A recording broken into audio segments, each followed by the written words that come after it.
لا إله إلا الله محمد رسول. السلام عليكم ورحمة الله وبركاته. الحمد لله الذي أرسل رسوله بالهدى ودين الحق ليظهره على الدين كله وكفى بالله عليما.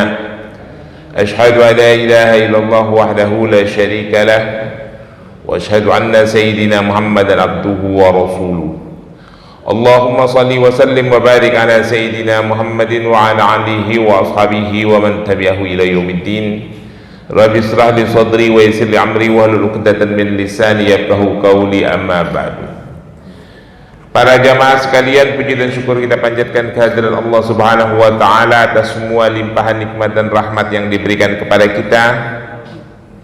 Alhamdulillah, Allah berikan kita kesehatan dan kelapangan waktu untuk bisa berkumpul di masjid yang kita cintai ini, melaksanakan salat subuh berjamaah, melanjutkan iktikaf kita mengikuti kajian ilmu.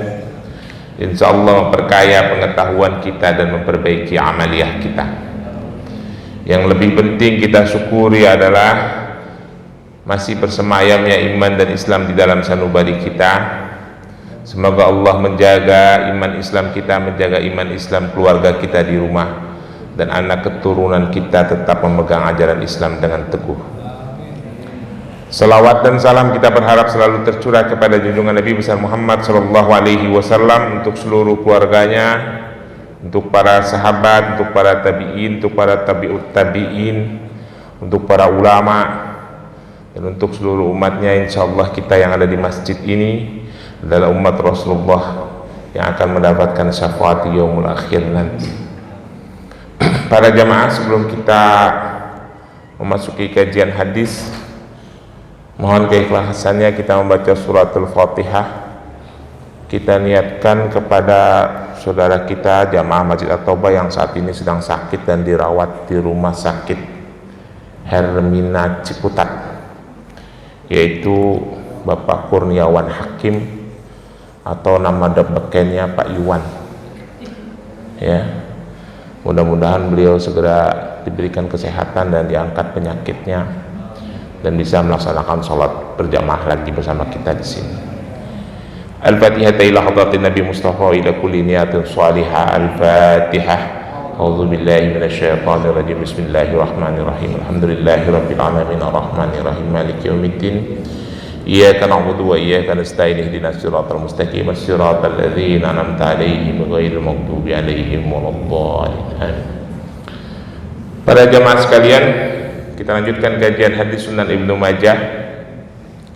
Kali ini kita membahas bab Kitabul Fitan, kitab tentang pesan-pesan Rasulullah, adanya cobaan-cobaan bagi umat Rasulullah di akhir zaman. Subbabnya adalah bab Sawadil Azam dan bab Akhafu Rasulullah sallallahu alaihi wasallam ala ummatihi. Babnya, subbabnya subbab Sawadil Azam. Nanti saya jelaskan apa itu Sawadil Azam. Dan bab tentang kekhawatiran Rasulullah atas umatnya di akhir zaman ini, ya. Kekhawatiran Rasulullah atas kita.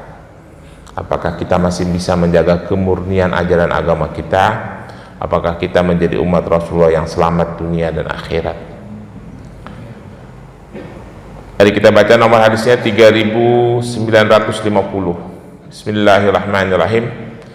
Hadatsana Abbas ibnu Utsman ad-Dimashqi, hadatsana Walid ibnu Muslim, hadatsana Mu'an ibnu Rifa'ah as-Salami, hadatsani Abu Khalafil al-A'ma qala sami'tu Anas ibnu Malik yaqulu sami'tu Rasulullah sallallahu alaihi wasallam yaqulu inna ummati la tajtami'u 'ala ad-dhalalah innal ummati la tajtami'u 'ala ad-dhalalah fa idza ra'aytum ikhtilafan fa 'alaykum bis-sawadil a'zam Ini hadis yang singkat ya Bapak-bapak sekalian, dan para dai itu sering menyampaikan hadis ini walaupun tanpa penjelasan, karena tanpa penjelasan akhirnya umat jadi bingung.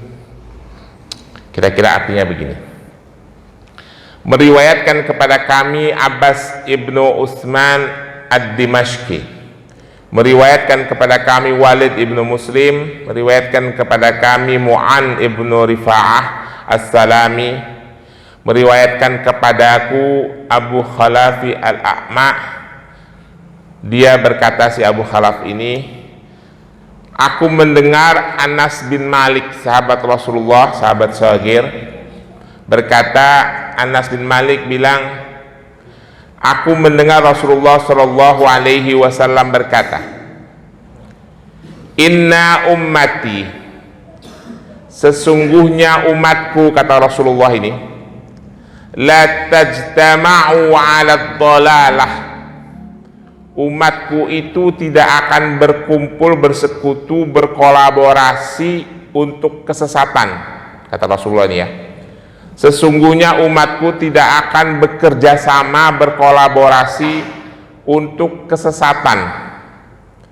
Fa idza ra'aitumu ikhtilafan, jadi nanti kalau di akhir zaman, sekarang ini maksudnya nih kita, apabila kita menjumpai perselisihan di antara umat, fa'alaikum, maka wajib atas kalian semua, bisawadil a'zam, bersama atau mengikuti kaum sawadil a'zam, kelompok orang Islam yang terbanyak. Ini udah sering dengar kan? Ustadz kan sering banget nih ngomong, umat Islam itu, umat Rasulullah itu la tajma'u 'ala dhalalah, tidak akan bersatu, berkumpul, bersepakat untuk membuat kesesatan. Maka apabila umat Islam menemui perselisihan antara beberapa kelompok atau dua kelompok, ikutlah di kelompok yang terbanyak, karena yang terbanyak itu tidak mungkin bersepakat untuk membuat kesesatan. Di masa itu ya, ngomongnya di masa 14 tahun yang silam, 14 abad yang silam. Tapi kalau di masa sekarang tidak tepat. Kenapa tidak tepat? Justru untuk membuat kesesatan itu mereka berkelompok, apalagi di era digital, ya enggak Pak? Untuk menyesatkan masyarakat, menyesatkan umat, bikin dulu skenario, bayar buzzer, satu buzzer itu pegang 100 sampai 200 akun, 10 buzzer aja udah 2000 akun di media sosial. Bayar influencer, influencernya artis, bayar media, kumpulin aktivis, bikin diskusi-diskusi untuk mendukung kesesatan. Ya, Bapak baca berita tidak? Ada pengacara, advokat yang sedang membela koruptor kasus timah, tambang timah, kasus besar yang ditangani dua orang itu, yang suka di TV tuh, yang suka di media sosial tuh, salah satu yang cowok itu, yang kalau lagi ngomong tuh begini-begini tuh pengacaranya, bukan pengacara yang populer, yang satu lagi suka pakai topi pelaut itu. Satu kasusnya Ronald Tanur dia tanganin juga, terus kasus suap hakim yang 60 miliar dia yang tangani juga. Itu dia bikin kelompok-kelompok aktivis untuk diskusi ngejelek-jelekin Kejaksaan Agung, karena Kejaksaan Agung sedang menangani kasus-kasus besar, mempengaruhi opini masyarakat, ya. Seperti itu contohnya. Bayar media televisi, bikin diskusi-diskusi. Jadi akhirnya yang salah jadi benar, yang benar jadi salah. Sekarang itu koruptor itu demen banget itu ngedeketin ulama, terutama ulama yang banyak jamaahnya, yang banyak pengikutnya. Ya. Ada lagi satu kasus yang sangat populer nih, kasus pagar laut di Tangerang yang sekarang sudah hilang, tiup angin, pelakunya pun udah dibebasin, si Rullah Kohot itu, Arsin, itu kan merampas tanah masyarakat, lalu bayar media untuk mendukung cerita begini begitu, bayar aktivis untuk mengintimidasi masyarakat, akhirnya banyak yang mendukung. Yang lebih parah lagi, manggil ulamanya ulama sangat terkenal, ilmunya tinggi, mantan pimpinan ormas Islam terbesar di Indonesia. Datang ulama itu ke lokasi, tidak melanggar hukum, ini pagar laut ini tidak menyengsarakan masyarakat, dia bilang, harus kita dukung. Saya sedih sekali tuh ngeliat ulama itu. Saya sampai penasaran, pengen nanya itu amplopnya berapa sih dulu dikasih, sampai sebegitunya mengkhianati bangsa sendiri gitu ya. Terus sampai nanti Bapak baca itu ya, sampai menyampaikan itu hukum Ihya'ul Mawad. Baca nggak Pak? Bapak ngerti nggak Ihya'ul Mawad? Si ulama besar ini, besar banget lah, pinter lah, ilmunya tinggi lah. Saya sering dengerin kajian-kajiannya, ilmu wawasannya luas. Sampai dia bilang, oh tidak apa-apa ini, PIK 2 ini tidak ada masalah, tidak melanggar aturan, tidak menyengsarakan masyarakat, karena ini sesuai dengan kaidah ajaran Islam dalam hukum fikih bab Ihya'ul Mawad. Ihya'ul Mawad itu mengelola tanah yang terbengkalai. Mawad itu artinya tanah, ihya itu artinya hidup. Ihya'ul Mawad menghidupkan kembali tanah yang mati. Lalu pengikut-pengikutnya ikut-ikutan, oh ya itu yang dilakukan oleh si Aguan and the gang itu sesuai dengan ajaran Islam, Ihya'ul Mawad. Allah Karim.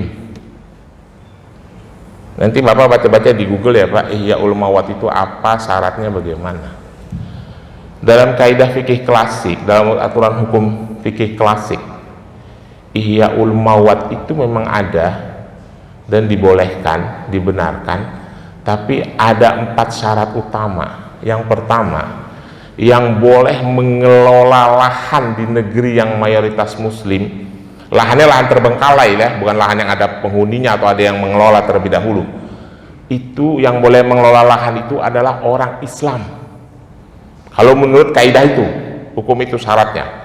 Yang kedua, lahan yang dikelola itu lahan yang benar-benar tidak ada yang mengelola sebelumnya, apalagi ada yang punya. Bapak pergi kalau ke pantai utara Tangerang itu semuanya ada nelayannya Pak, ada tambak udang, tambak bandeng. Jangankan sekarang, dari tahun 84, umur saya masih 10 tahun, saya itu udah mancing di Tanjung Kait, udah mancing saya di Teluk Naga, udah mancing di Tanjung Pasir. Itu kehidupan para nelayan tradisional, orang pribumi asli.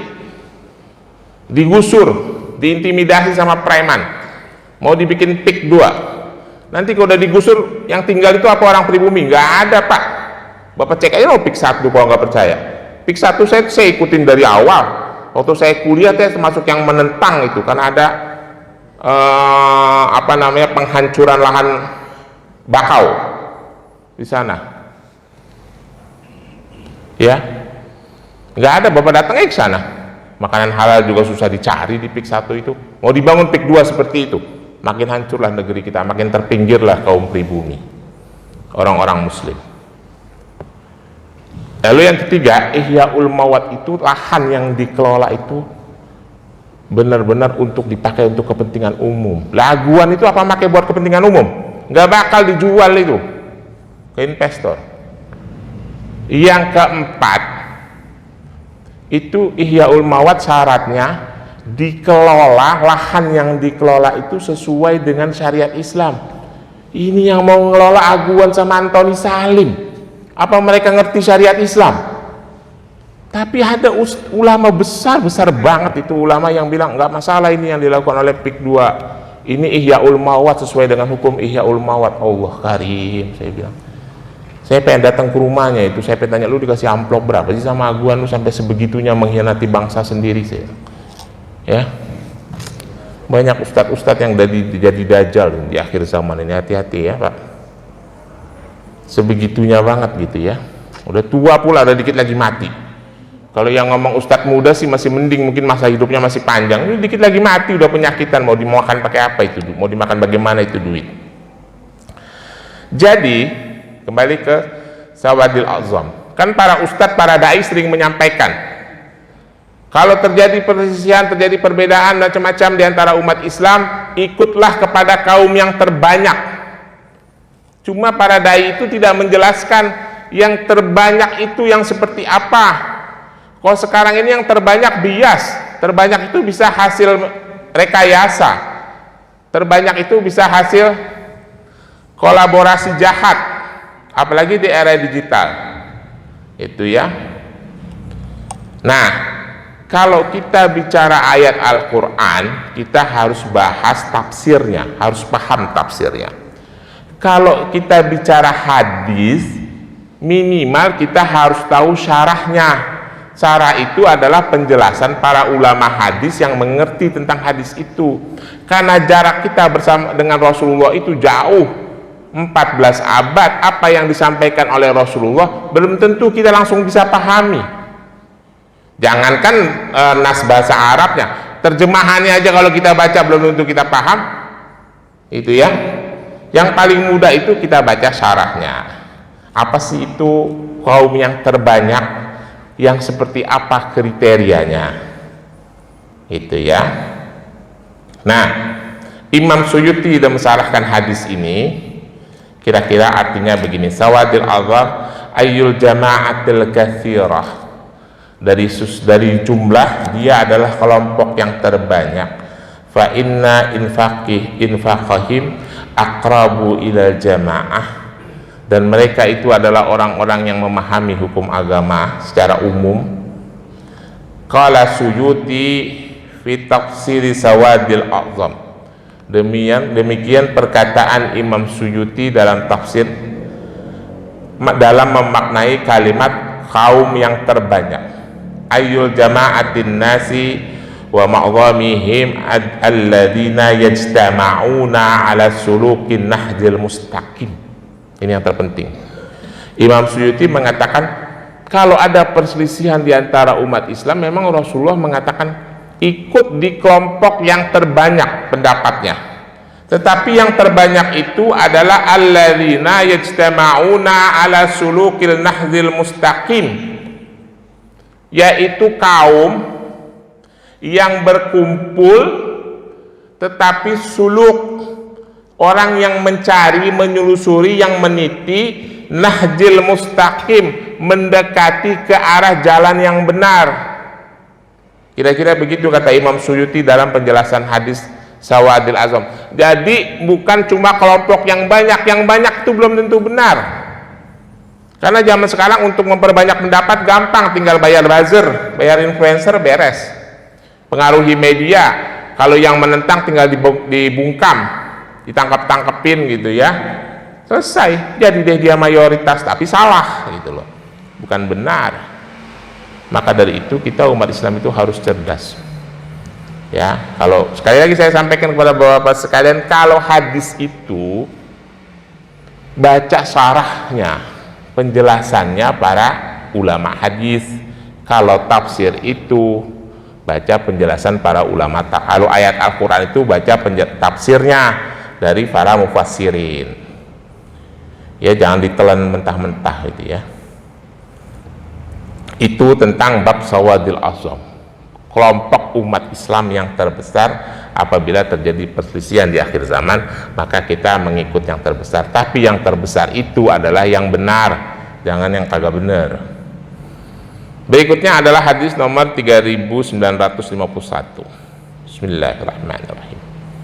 Hadatsana Muhammad ibnu Abdullah ibnu Numair wa Ali ibnu Muhammad qala hadatsana Abu Muawiyah an A'mas an Raja al-Ansari an Abdullah ibnu Shaddad ibnu Hadi an Mu'az ibnu Jabal qala Sala Rasulullah sallallahu alaihi wasallam yawman salatan fa'atala fiha falama insarafa qulna au qalu ya Rasulullah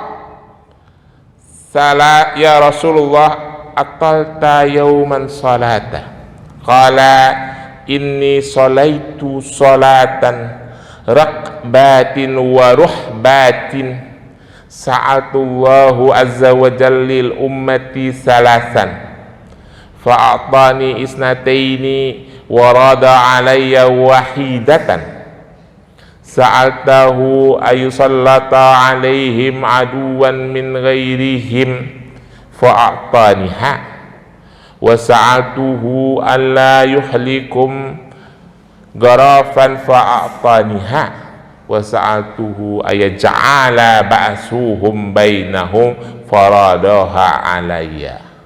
Nah, ini penting Pak, pelajaran buat kita. Kira-kira artinya begini. Meriwayatkan kepada kami Muhammad ibnu Abdullah ibnu Numair dari Ali ibnu Muhammad, dia berkata meriwayatkan kepada kami Abu Muawiyah dari A'mas dari Raja al-Ansari dari Abdullah ibnu Shaddad ibnu Hadi dari Mu'az bin Jabal. Mu'az bin Jabal berkata, pada satu hari salat Rasulullah sallallahu alaihi wasallam yauman, pada satu hari Rasulullah itu salat bersama kami gitu ya, yauman salatan fa'atala fiha, tetapi dalam sujudnya, dalam sujud Rasulullah itu salat panjang sekali, nggak bangun-bangun.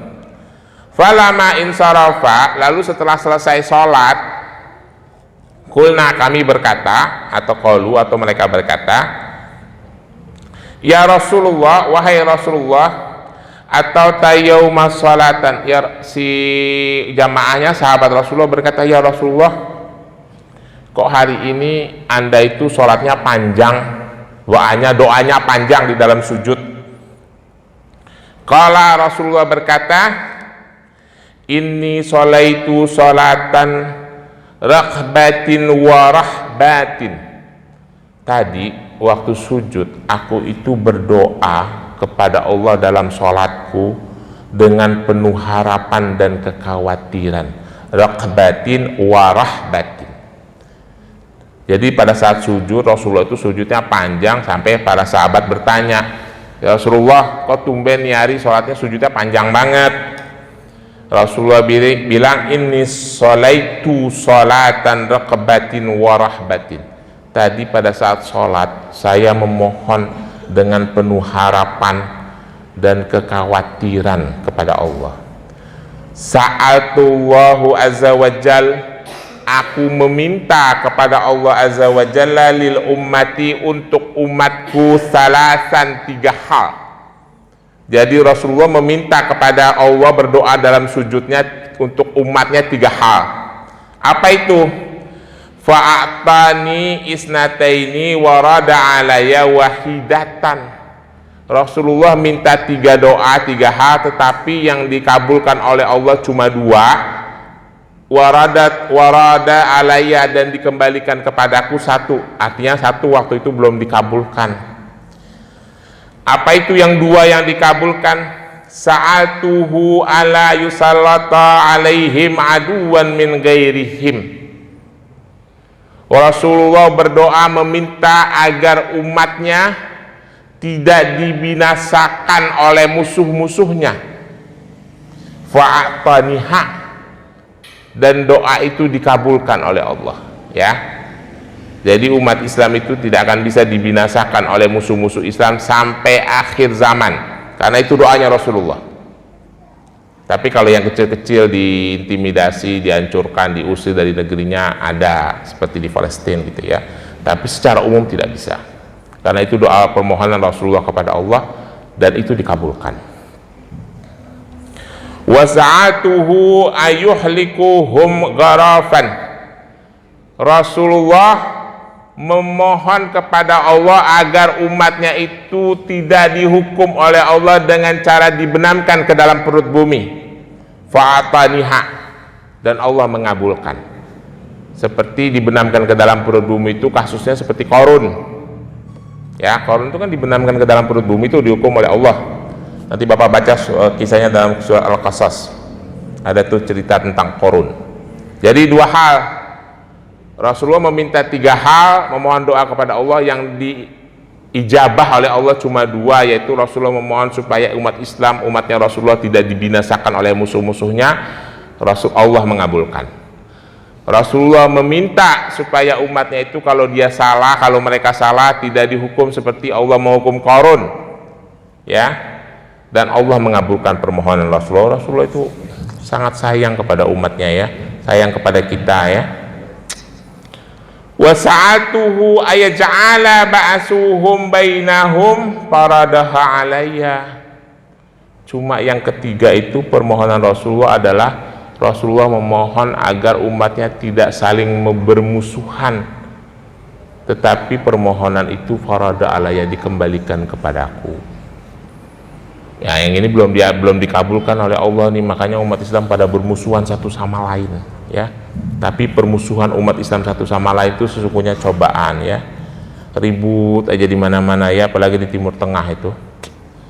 Sampai tidak jelas siapa yang berantem dengan siapa yang benar, ya. Si A, kelompok A lawan kelompok B lawan kelompok C gitu, ya. Demikian pula terjadi di Palestina, ya. Tapi nanti ada penjelasannya dalam hadis yang berbeda, dalam hadis yang lain. Ada yang memihak orang-orang kafir, ada yang memihak orang-orang musyrik, memusuhi saudaranya sendiri, tapi itu memang ada penjelasannya.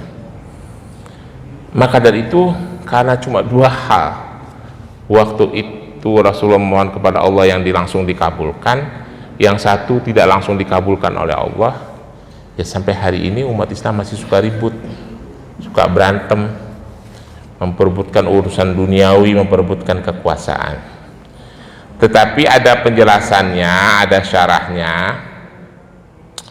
Maksudnya tidak dikabulkan itu dikembalikan kepada Rasulullah lagi adalah faradaha alayya wa fihi alla istajabatan bi'ta'i aini da'ulahu lasabbit kullihim. Maksudnya adalah memang pada saat itu Allah tidak mengijabah seluruh doa Rasulullah, bal qad tatakhallafu ma'a tahqiqi syara'atil du'a, tetapi itu tidak berhubungan langsung dengan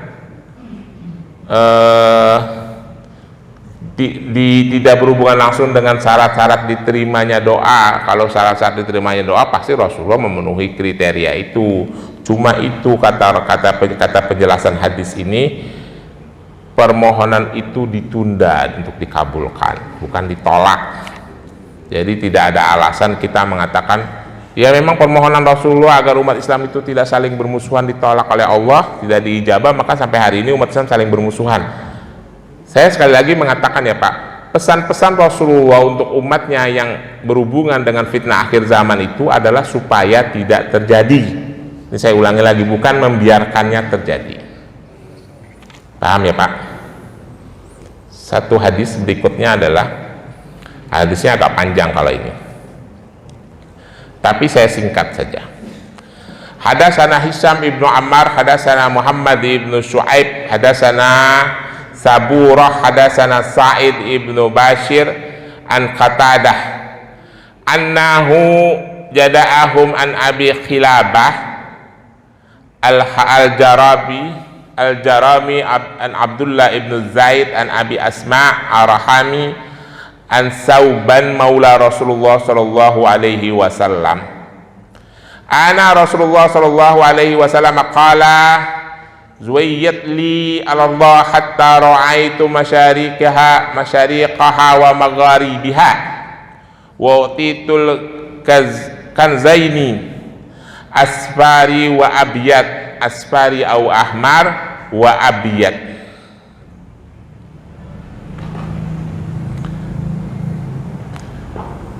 Wa qila li inna malakati ila haitsu zuwid laka in sa'atuhu Allahu azza wa jalla salasan alla yusalata ala ummati ju'an fayuhlikuhum bihi ammatin wa alla yalbisuhum siya'an wa yudhiqi ba'duhum ba'sal ba'din wa innahu qila li idza qadaitu qada'an fala marada lahu inni lan asalata ala umatika ju'an fayuhlikuhum bihi wala ajma'a alaihi man baina aqtariha hatta yaqdi ba'duhum ba'dan wa yaqtulu ba'duhum ba'dan wa idza wudi'a sayfu fil ummati fala yarfa'u anhum ila yaumil qiyamah wa inna mimma atakhafu ala ummati anu ammatan mudilin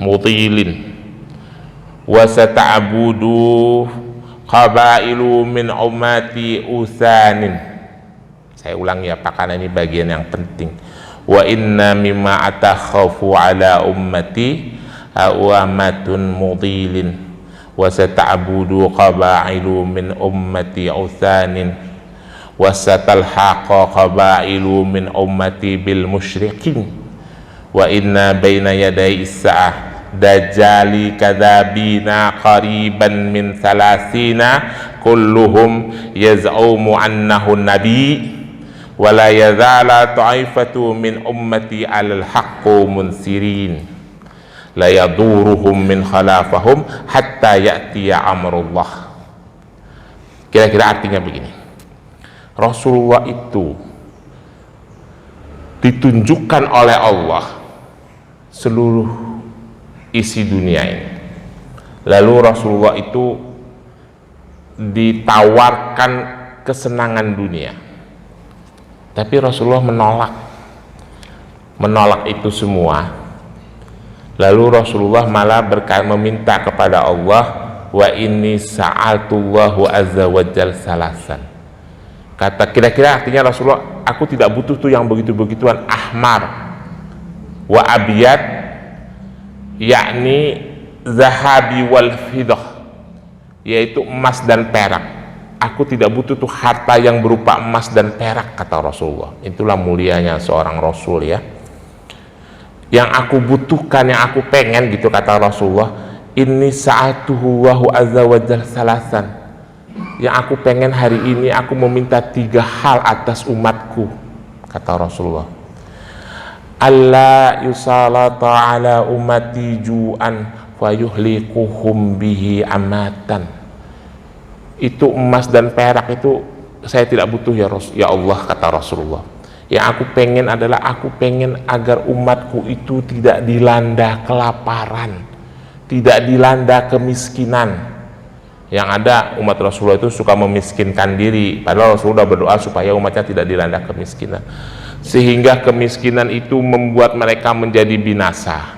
1. Wa an yalbisahum syia'an yuziqa ba'duhum ba'sal ba'din. Aku menginginkan umatku itu tidak terpengaruh, tidak ikut-ikutan kelompok-kelompok yang saling berperang, yang saling membinasakan sehingga mereka hancur. Yang kedua,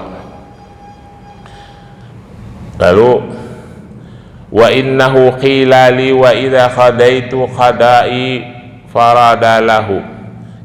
Yang sebelum Allah ngomong begini, yang ketiga Rasulullah mohon supaya umat Rasulullah itu tidak dibinasakan oleh musuh-musuhnya. Lalu Allah mengatakan, apabila aku telah menetapkan ketentuan maka tidak ada yang bisa menolak, kata Allah. Tetapi wa inna lan asalata ala ummataka ju'an fayuhlikum fiha. Tetapi tenang, kata Allah, aku akan mengabulkan permohonanmu bahwa umatmu tidak akan binasa karena kelaparan, karena hidup miskin dan lain-lain. Wala ajma'u alaihim min baini aqtariha hatta ya'ni ba'duhum ba'dan. Dan aku akan menjaga umatmu Muhammad agar mereka tidak ikut-ikutan saling berperang, satu kaum yang saling berperang sehingga saling menumpas dan membinasakan. Wa yaqtulu ba'duhum ba'dan, dan tidak saling membunuh satu sama lain. Lalu Rasulullah melanjutkan kata-katanya, nah ini bagian yang penting. Wa inna mimma atakhafu ala ummati. Dan yang Rasulullah ini ceritanya lagi ngadu kepada Allah ya. Dan yang aku khawatirkan atas umatku, kurang lebih gitu ya. Ini pelajaran bagi kita. Umatan mudilin. Yang pertama yang dikhawatirkan oleh Rasulullah atas umatnya adalah mereka dipimpin oleh pemimpin-pemimpin yang sesat. pemimpin yang cinta dunia. Ya, sekarang udah terjadi ya Pak. Itu yang dikhawatirkan Rasulullah terhadap umatnya. Yang kedua, wasata'budu qabaila min ummati usanin. Yang aku khawatirkan dari umatku adalah ada kelompok-kelompok yang menyembah berhala. Berhalanya sekarang adalah cuan ya, bukan lagi patung. Itu loh tadi tuh Ustadz yang tadi saya ceritain tuh, yang bela-bela konglomerat, menegasikan nasib bangsa sendiri demi amplop. Itu amplop tuh berhala itu ya. Makanya saya tuh berkali-kali mengatakan alhamdulillah kalau jadi ustadz itu nyari duit sendiri. Ustadz yang ngejar-ngejar amplop, jual-jual ayat Allah itu ustadz yang nggak bisa nyari duit, nggak bisa kerja, makanya jual-jual ayat ya. Yang ketiga, wasatalhaqu qabailu min ummati bil musyrikin. Nah ini udah terjadi nih, lihat aja tuh di Saudi Arabia. Yang aku khawatirkan adalah umatku bersatu dengan sebagian umatku, qabail ya, sebagian umatku bersatu dengan orang-orang musyrik. Nah lihat itu, Saudi Arabia, Jordan, Uni Emirat Arab. Ini Palestina lagi berjuang melawan Israel, Arab Saudi ngirim minyak ke Israel, Uni Emirat Arab suplai minyak ke Israel, Yordania kirim bahan pertanian ke Israel, Mesir kirim bahan-bahan kebutuhan hari-hari ke Israel. Jadi yang ngedukung Pak Israel siapa? Yaitu orang-orang muslim itu, seperti disebutkan oleh Rasulullah di dalam hadis, bersatu sama orang-orang musyrik ya. Ini yang dikatakan oleh Rasulullah, satalahul qabailu min ummati bil musyrikin. Ada sebagian umat Rasulullah itu yang dikhawatirkan bersatu, bergabung sama orang-orang musyrik, termasuk yang ustadz-ustadz amplop tadi itu. Kalau amplop nerima ceramah nggak apa-apa, itu sah, bisyarah, tapi bukan menjadi pendukung orang-orang zalim lalu mengeluarkan statement hukum Islam. Kan kasihan Pak, umat itu nggak ngerti apa-apa, betul nggak Pak? Oh ini si kiai bilang, oh ini Ihyaul Mawad, ini sah menurut hukum Islam. Yang orang-orang awam tuh bilang, oh ya sah ya Pak Kiai, ya udah deh kami ikut. Kasihan gitu umat Islam dibohongin ya. Tapi kata Rasulullah, ada walan tazala ta'ifatu min ummati 'alal haqqi munsirin la yaduruhum min khalafahum hatta ya'ti amrullah. Akan ada satu kelompok umatku yang tidak bisa digoyahkan, tidak bisa disesatkan. Dia akan selalu mendapatkan pertolongan dari Allah sampai datangnya hari kiamat. Yang terakhir, hadis ini juga penting. Rasulullah kurang lebih berkata begini, qala Rasulullah sallallahu alaihi wasallam, satakunu fitanan yusbihu rajulu fiha mu'minan wa yamsi kafiran illa man ahya'allahu bi ilmi. Akan datang masa-masa yang penuh dengan fitnah. Pagi hari seseorang masih mukmin, sore dia kafir. Illa man ahyahu bihi ilmu, kecuali orang-orang mukmin yang hidup dengan ilmu, mereka tidak akan bisa terkena fitnah, tidak akan tergoyahkan iman dan Islamnya ya. Bapak-bapak sekalian, mulai sekarang orang Islam itu harus pintar, wawasannya harus luas. Selain pintar juga jangan cuma menguasai ilmu agama, kuasai seluruh ilmu supaya kita tuh nggak dibohongin ya. Umat Islam dibohongin mulu karena nggak ngerti apa-apa ya. Udah ilmu agama nggak paham, ilmu umum juga nggak paham lagi. Saya kira begitu. Ada pertanyaan? Kalau tidak ada kita tutup. Billahi taufiq wa hidayah. Wassalamualaikum warahmatullahi wabarakatuh.